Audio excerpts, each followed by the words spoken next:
الحمد للہ رب العالمین والصلاة والسلام علی سید المرسلین وخاتم النبیین اعوذ باللہ من الشیطان الرجیم بسم اللہ الرحمن الرحیم۔ سورۃ بنی اسرائیل آیت نمبر 76 سے۔ وَإِنْ كَادُوا، اور یقیناً قریب تھا، لَيَسْتَفِزُّونَكَ، کہ وہ آپ کو پھسلا دیتے، من الارض، زمین سے، لِيُخْرِجُوكَ مِنْهَا، تاکہ وہ نکال دیں آپ کو اس سے۔ اہل مکہ کی بات ہو رہی ہے، پچھلی آیات میں بھی انہی کا تذکرہ تھا۔ اس میں اللہ تبارک و تعالیٰ یہ فرما رہے ہیں کہ انہوں نے آپ کو اتنا تکالیف پہنچائیں اور اتنا زج کیا کہ قریب تھا کہ وہ آپ کو مکہ سے نکال دیتے، اور یقیناً کادو، قریب تھے وہ، لَيَسْتَفِزُّونَكَ، کہ پھسلا دیتے آپ کو، من الارض، زمین سے۔ زمین سے مراد یہاں ارض مکہ ہے، مکہ کی سرزمین سے۔ کیوں پھسلاتے؟ لِيُخْرِجُوكَ مِنْهَا، تاکہ وہ آپ کو اس سے نکال دیں۔ وَإِذًا لَّا يَلْبَثُونَ خِلَافَكَ إِلَّا قَلِيلًا، اور اس وقت نہ ٹھہر سکتے وہ آپ کے پیچھے مگر تھوڑا سا، یعنی اگر وہ آپ کو پکڑ کے نکال دیتے مکہ سے تو پھر وہ بھی پیچھے نہ رہ سکتے، وہ بھی تباہ ہو جاتے، کیونکہ اللہ تبارک و تعالیٰ کا طریقہ یہی رہا ہے کہ جو قوم اپنے نبی کو نکال دیتی ہے تو وہ بھی پیچھے پھر زندہ نہیں رہ سکتی، جیسا کہ اگلی آیت میں فرمایا، سنت من قد ارسلنا قبلک، مانند طریقے ان لوگوں کے کہ تحقیق جنہیں بھیجا ہم نے آپ سے پہلے، من رسلنا، اپنے رسولوں میں سے، یعنی اپنے رسولوں میں سے ہم نے جن رسولوں کو بھیجا ان میں اللہ کا طریقہ یہی رہا کہ جس امت نے، جس قوم نے اپنے رسول کو تکالیف پہنچائیں اور علاقے سے نکال دیا تو پیچھے وہ بھی تباہ ہو گئیں۔ وَلَا تَجِدُ لِسُنَّتِنَا تَحْوِيلًا، اور نہیں پائیں گے آپ ہمارے طریقے میں کوئی تبدیلی۔ سنت کا معنی طریقہ ہوتا ہے۔ اللہ تبارک و تعالیٰ فرماتے ہیں کہ ہمارا یہ جو طریقہ ہے، ہماری یہ جو سنت ہے اور ہمارا یہ جو قانون ہے، اس میں آپ تبدیلی نہیں پائیں گے۔ اب بھی ہمارا طریقہ اور ہمارا قانون وہی ہے کہ اگر یہ آپ کو نکال دیں یہ تباہ ہو جائیں گے۔ اور پھر واقعی ایسا ہوا، جیسے بالآخر جب رسول اللہ صلی اللہ علیہ وسلم تنگ آ کے اللہ کا حکم پا کر مکہ سے نکلے تو اس کے صرف 1.5 سال بعد جنگ بدر میں کافروں کے بڑے بڑے 70 سردار مارے گئے اور 70 قید ہو گئے، اور اس کے بعد پھر 8 ہجری میں، یعنی 8 سال کے مختصر سے عرصے میں مکہ فتح ہو گیا، رسول اللہ صلی اللہ علیہ وسلم اس پہ قابض ہو گئے۔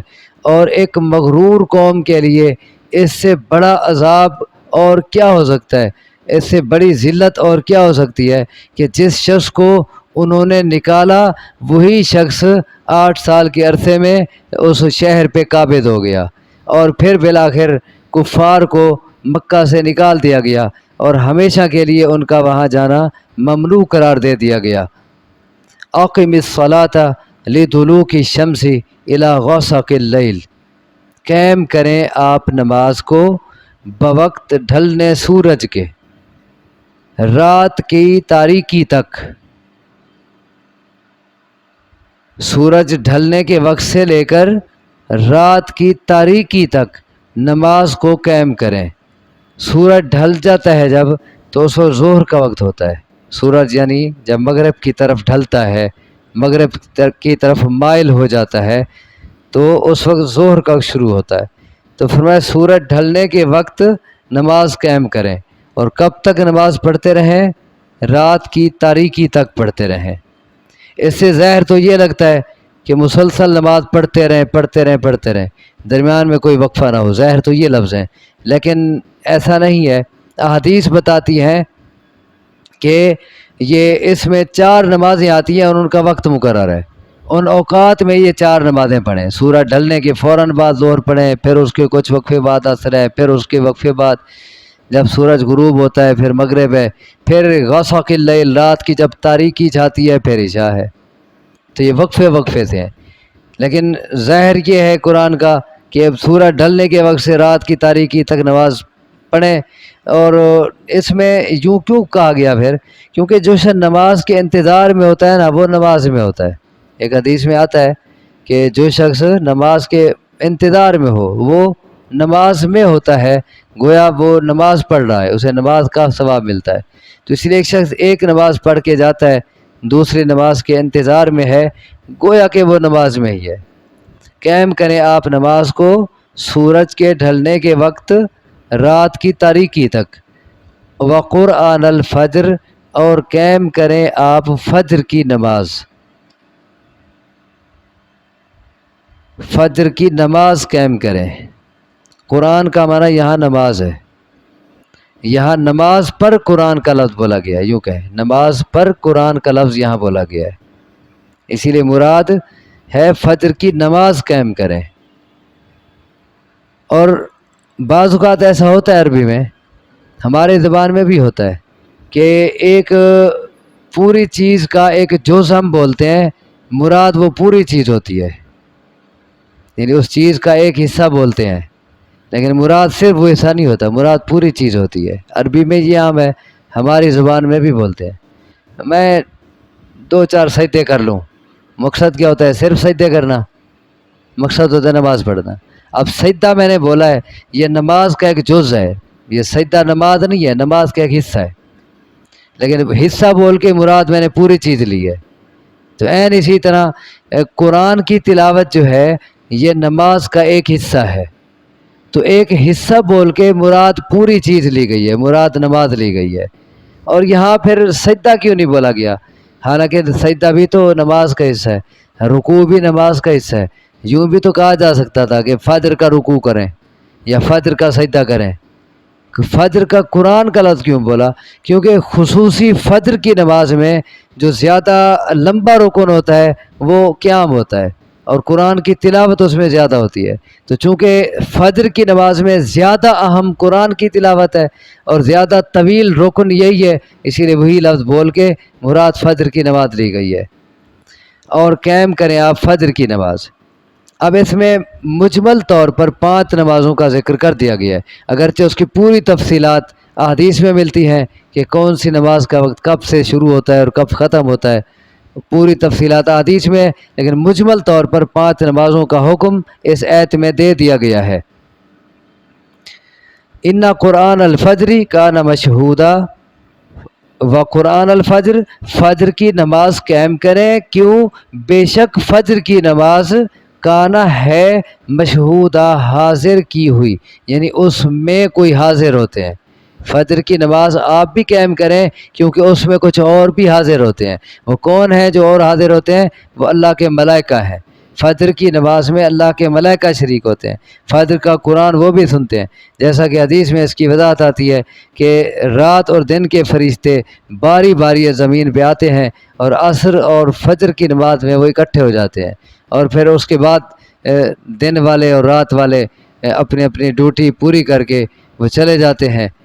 تو اللہ تبارک و تعالیٰ ان سے پوچھتا ہے کہ تم نے میرے بندوں کو کس حال میں پایا؟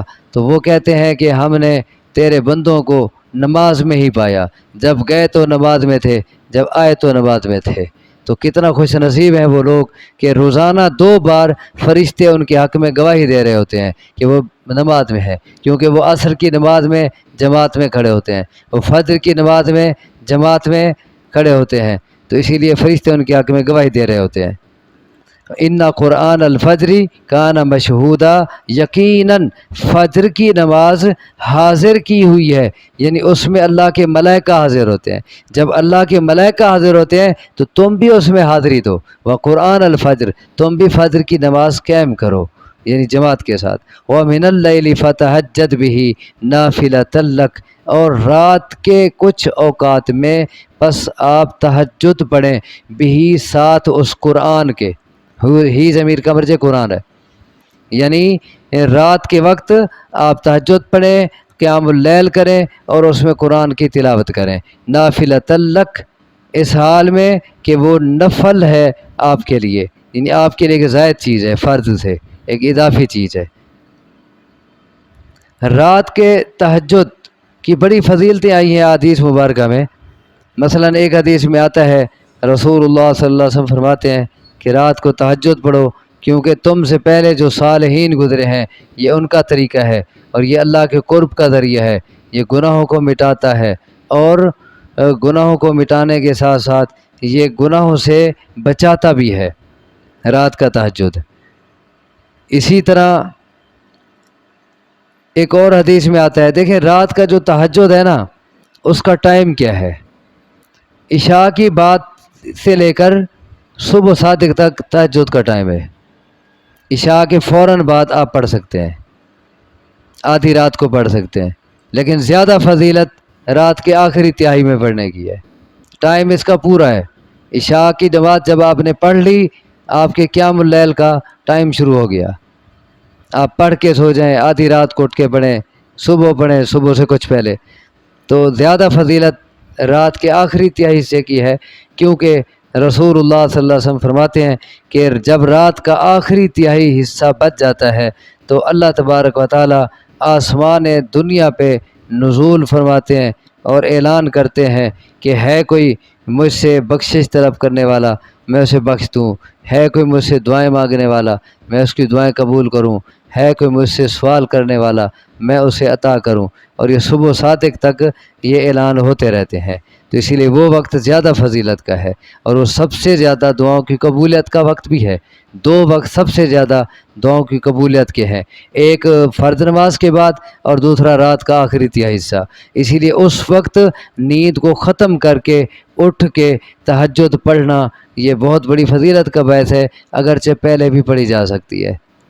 دیکھیں انسان کو معمول ضرور بنانا چاہیے تہجد کا، کم سے کم زیادہ نہیں پڑھ سکتا 2 رکعت پڑھ لے۔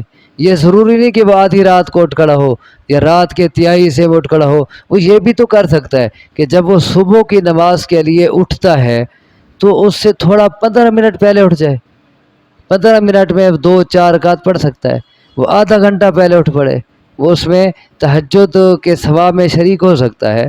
اور ایسا نہیں بھی کر سکتا کہ عین وہ صبح کی اذان کے ٹائم اٹھتا ہے تو پھر کم سے کم یوں تو کر لے کہ عشاء کے بعد وہ جب سنتیں پڑھتا ہے کچھ اضافی رکعت پڑھ لیا کرے، تاکہ قیام اللیل کا ثواب اسے مل جائے، قیام اللیل کے ثواب میں وہ شریک ہو جائے۔ تو بہرحال کچھ نہ کچھ حصہ ضرور حاصل کرنا چاہیے اس کا۔ وَمِنَ اللَّيْلِ فَتَهَجَّدْ بِهِ نَافِلَةً لَكَ، اور رات کے کچھ اوقات میں آپ تہجد پڑھیں ساتھ قرآن کے، اس حال میں کہ وہ زائد ہے آپ کے لیے، نفل ہے۔ عَسَىٰ أَن يَبْعَثَكَ رَبُّكَ مَقَامًا مَحْمُودًا، امید ہے کہ آپ کا رب آپ کو کھڑا کرے گا، یبعثک، امید ہے کہ کھڑا کرے گا آپ کو، ربک، آپ کا رب، مقام محمود پر۔ یہ مقام محمود کیا ہے؟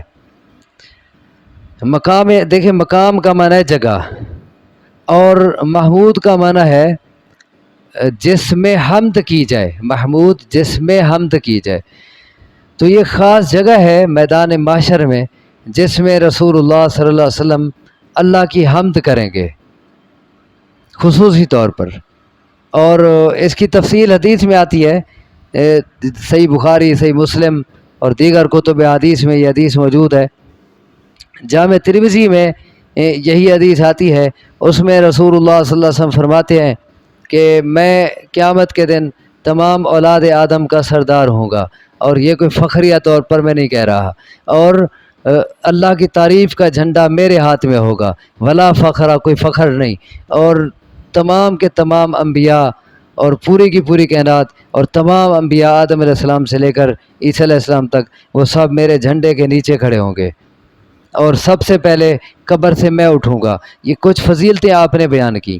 پھر فرمایا کہ قیامت کے دن اللہ تبارک و تعالی اولین آخرین کو، یعنی تمام انسانوں کو ایک ہی میدان میں جمع کریں گے، اور پھر سورج ان کے قریب ہو جائے گا۔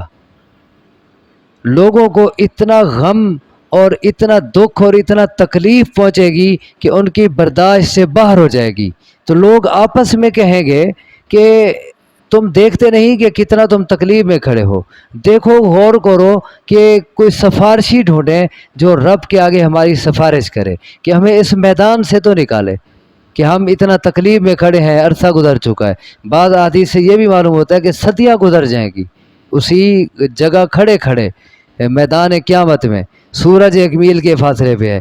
تو جب یہ مشورہ ہوگا تو پھر کچھ لوگ دوسروں کو کہیں گے کہ چلو آدم علیہ السلام کے پاس چلتے ہیں، فیأتون آدم، وہ آدم علیہ السلام کے پاس جائیں گے، انہیں کہیں گے کہ انت ابو البشر، تو ہمارا باپ ہے، دیکھ ہم کتنا تکلیف میں کھڑے ہیں، اپنے رب سے بات کر کہ وہ ہمیں اس تکلیف سے نکالے۔ آدم علیہ السلام کہیں گے کہ نہیں، مجھ سے غلطی ہو گئی تھی، میں نے اللہ کی نافرمانی کی تھی، اللہ نے مجھے ایک پودا کھانے سے روکا تھا، میں نے وہ کھایا تھا، نفسی نفسی، مجھے آپ اپنی فکر ہے، میں آج بات نہیں کر سکتا۔ اور ساتھ کہیں گے کہ آج میرا رب اتنا غصے میں ہے کہ آج سے پہلے نہ میرے رب کو اتنا غصہ آیا، نہ اس دن کے بعد اتنا غصہ آئے گا، لہذا میں نہیں بول سکتا، تم نوح علیہ السلام کے پاس چلے جاؤ۔ لوگ نوح علیہ السلام کے پاس جائیں گے، وہ بھی یہی جواب دیں گے کہ آج میرا رب اتنا غصے میں ہے کہ آج سے پہلے اور نہ آج کے بعد اتنا غصے میں ہوگا، نفسی نفسی، مجھے تو بس آج اپنی فکر ہے، میں نہیں بول سکتا۔ تم ابراہیم علیہ السلام کے پاس چلے جاؤ، وہاں سے یہی جواب پا کے وہ حضرت موسیٰ علیہ السلام کے پاس جائیں گے، وہاں سے بھی یہی جواب ملے گا۔ حضرت عیسیٰ علیہ السلام کے پاس جائیں گے، وہ بھی کہیں گے کہ آج رب بہت غصے میں ہے، میں نہیں بات کر سکتا، تم محمد صلی اللہ علیہ وسلم کے پاس جاؤ۔ تو آپ فرماتے ہیں کہ لوگ میرے پاس آئیں گے اور کہیں گے یا محمد انت رسول اللہ وخاتم الانبیاء قد غفر لك ما تقدم من ذنبك وما تأخر اشفع لنا الى ربك الا ترى ما نحن فيه۔ اے محمد صلی اللہ علیہ وسلم، آپ اللہ کے رسول ہیں، آپ تمام نبیوں میں سے آخری نبی ہیں، اللہ نے آپ کے اگلے پچھلے گناہ معاف کر دیے، آپ کو یعنی معصوم بنایا ہے، آپ اپنے رب کے آگے ہماری سفارش کریں، آپ دیکھتے نہیں کہ ہم کتنا تکلیف میں کھڑے ہیں۔ آپ فرماتے ہیں کہ میں چل پڑوں گا اور میں عرش کے نیچے پہنچوں گا، فاخر ساجدا لربی، اپنے رب کے آگے سجدے میں گر جاؤں گا، اور پھر اللہ تبارک و تعالی مجھ پر اپنی حمد کے ایسے کلمات کھولے گا اور ایسی تعریف کے کلمات مجھ پر کھولے گا کہ مجھ سے پہلے کسی کے لیے اللہ نے وہ کلمات نہیں کھولے، یعنی میرے دل میں اس وقت الہام ہوگا اور میں ایسے ایسے الفاظ سے اللہ کی حمد کروں گا کہ مجھے پہلے پتہ ہی نہیں تھا وہ کیا الفاظ ہیں۔ اور پھر جب اللہ چاہے گا کہا جائے گا یا محمد ارفع راسک سل تعطا واشفع تشفع، اے محمد صلی اللہ علیہ وسلم سر اٹھائیں، آپ مانگیں آپ کو عطا ہوگا، آپ سفارش کریں سفارش قبول کی جائے گی۔ آپ فرماتے ہیں کہ میں اپنا سر اٹھاؤں گا اور پھر اپنے رب سے کہوں گا یا رب امتی یا رب امتی یا رب امتی، اے اللہ میری امت، اے اللہ میری امت، اے اللہ میری امت، اور پھر یہ سفارشیں ہوگی۔ اس کے بعد پھر یہ حساب کتاب شروع ہوگا اور پھر فیصلہ ہوگا جنت اور جہنم کا، جہنم والے جہنم میں جائیں گے، جنت والے جنت میں جائیں گے۔ تو اسی مقام کا تذکرہ یہاں کیا ہے، عسیٰ ان یبعثک ربک مقاما محمودا، کہ امید ہے کہ آپ کا رب آپ کو مقام محمود پہ کھڑا کرے گا۔ اسی لیے آپ کیا کریں، اتنا بڑا مقام جو کسی نبی کو نہیں ملا، ہر نبی جواب دے رہا ہے، آپ کو اتنا بڑا مقام ملا، آپ کو سفارش کرنے کی اجازت ملی اور آپ کے دل میں اللہ کی حمد کے کلمات ڈالے گئے، آپ اللہ کی حمد کریں۔ اسی لیے پھر اس مقام کا تقاضا کیا ہے، وَمِنَ اللَّيْلِ فَتَهَجَّدْ بِهِ نَافِلَةً لَكَ، کہ آپ اپنے رب کے آگے راتوں کو قیام کیا کریں۔ یہ رب کے شکرانے کا طریقہ ہے۔ اللہ تبارک و تعالیٰ نے اتنا بڑا مقام جو دیا ہے، اس مقام کے شکرانے کا پھر طریقہ یہی ہے کہ اس کے آگے جھک جائیں۔ ایک اور جگہ فرمایا یا ایھا المزمل، اے چادر اوڑھنے والے، قم اللیل الا قلیلا، رات کو قیام کیا کر مگر تھوڑا سا سویا کر، زیادہ قیام کیا کر۔ اچھا چلو نصفہ، آدھی رات قیام کیا کر، او انقص منہ قلیلا، یا اس سے کم، او زد علیہ، یا اس سے زیادہ، یعنی کبھی آدھی رات، کبھی اس سے کم، کبھی اس سے زیادہ، جیسے جیسے ہو سکے راتوں کو قیام کیا کر۔ اور اس قیام میں قرآن کی تلاوت کیسے کر، وَرَتِّلِ الْقُرْآنَ تَرْتِیلًا، ٹھہر ٹھہر کر قرآن کی تلاوت کیا کر۔ اور پھر رسول اللہ صلی اللہ علیہ وسلم نے اس پر کیا ہی عمل کر کے دکھایا۔ صحابہ کرام کہتے ہیں کہ رسول اللہ صلی اللہ علیہ وسلم اتنا طویل اور اتنا لمبا قیام کرتے تھے کہ کھڑے کھڑے آپ کے قدم سوج جاتے تھے۔ لوگوں نے پوچھا اللہ اللہ کے رسول آپ کے اگلے پچھلے گناہ اللہ نے معاف کر رکھے ہیں، یعنی آپ کو معصوم بنایا ہے، تو آپ اتنا لمبا قیام کیوں کرتے ہیں؟ آپ نے فرمایا افلا اکون عبدا شکورا، کیا میں اپنے رب کا شکر گزار بندہ نہ بنوں؟ اللہ نے مجھے جو اتنا اعزازات سے نوازا ہے، اتنا بڑا مقام عطا کیا ہے، کیا پھر میں اس کا شکر ادا نہ کروں؟ اللہ سے دعا ہے مجھے آپ کو سمجھنے کی، عمل کی توفیق عطا فرمائے۔ اقول قولی ھذا واستغفر اللہ لی ولکم وآخر دعوانا ان الحمد للہ رب العالمین۔